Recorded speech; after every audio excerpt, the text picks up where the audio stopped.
ذرا سوچیں کہ اگر کسی سے کہا جائے کہ اپنا گھر، اپنا خاندان، اپنی پوری زندگی سب کچھ چھوڑ کر ایک ایسی نامعلوم منزل کی طرف نکل پڑو جس کا صرف وعدہ کیا گیا ہو، تو کیا کوئی ایسا کرے گا؟ ایک شخص نے ایسا کیا تھا۔ ان کا نام تھا ابراہیم، اور ان کے اسی ایک فیصلے نے تاریخ کا رخ ہی بدل دیا۔ آج ہم مل کر سمجھیں گے کہ آخر انہیں ایمانداروں کا باپ کیوں کہا جاتا ہے۔ دیکھیے، ابراہم کی کہانی کو سمجھنے کے لیے پہلے ہمیں ان کی دنیا کو سمجھنا ہوگا۔ وہ اور شہر میں رہتے تھے، ایک بہت ترقی یافتہ شہر جو درجنوں دیوتاؤں کی پوجا پاٹ کے لیے مشہور تھا، ہر چیز کا اپنا دیوتا تھا۔ ایسے ماحول میں ایک ہی اندیکھے خدا کی آواز سننا اور اس پر ایمان لانا، یہ ایک انقلابی قدم تھا۔ یہ صرف مذہب بدلنے والی بات نہیں تھی، یہ تو حقیقت کو دیکھنے کا پورا نظریہ بدلنے کے برابر تھا۔ تو آج کے سفر میں ہم ابراہیم کی زندگی کے ان 5 اہم مرحلوں کو دیکھیں گے: ان کا بلاوا، پھر ایک عظیم قوم کا وعدے کے بیٹے اسحاق کی پیدائش، ان کے ایمان کی سب سے بڑی آزمائش، اور آخر میں یہ سمجھیں گے کہ ایمان کے ذریعے راست بازی کا اصل مطلب کیا ہے۔ تو آئیے شروع کرتے ہیں پہلے حصے سے، ایک شخص کا بلاوا۔ یہ کہانی کلدیوں کے شہر اور سے شروع ہوتی ہے اور ایک ایسے سفر پر نکلتی ہے جس کی کوئی منزل معلوم نہیں تھی۔ ابرام، جنہیں ہم بعد میں ابراہم کے نام سے جانتے ہیں، ار کے اسی بت پرست ماحول میں رہتے تھے، جیسا کہ پیدائش کی کتاب ہمیں بتاتی ہے، یہی ان کی دنیا تھی۔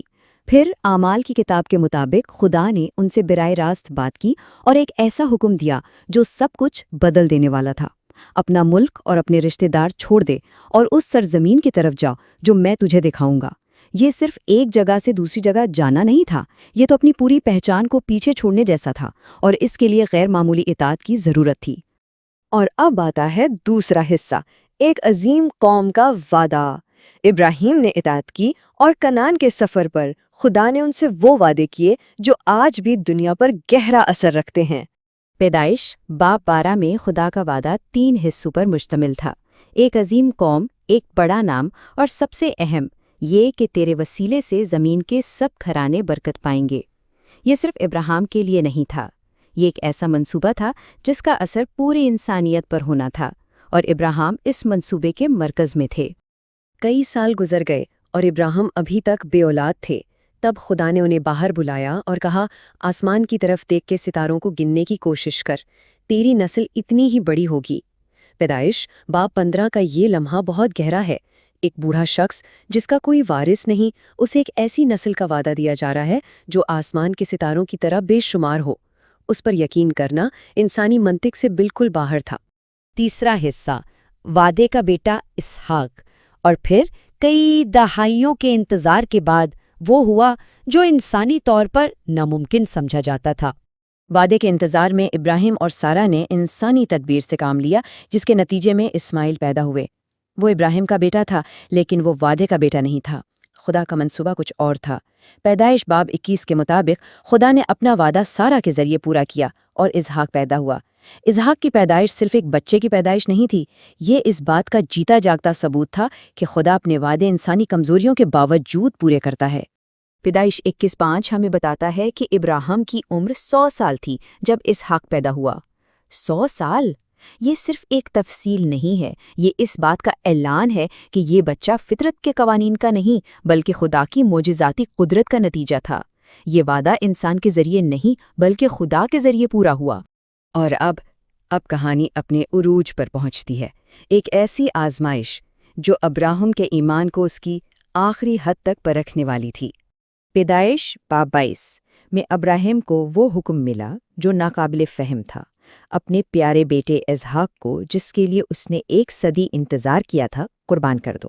ذرا تصور کریں اس 3 دن کے سفر کا، ہر قدم ایک بوجھ کی طرح ہوگا۔ پھر بھی ابراہیم نے قربان گاہ بنائی اور اپنے ہی بیٹے کو اس پر رکھا۔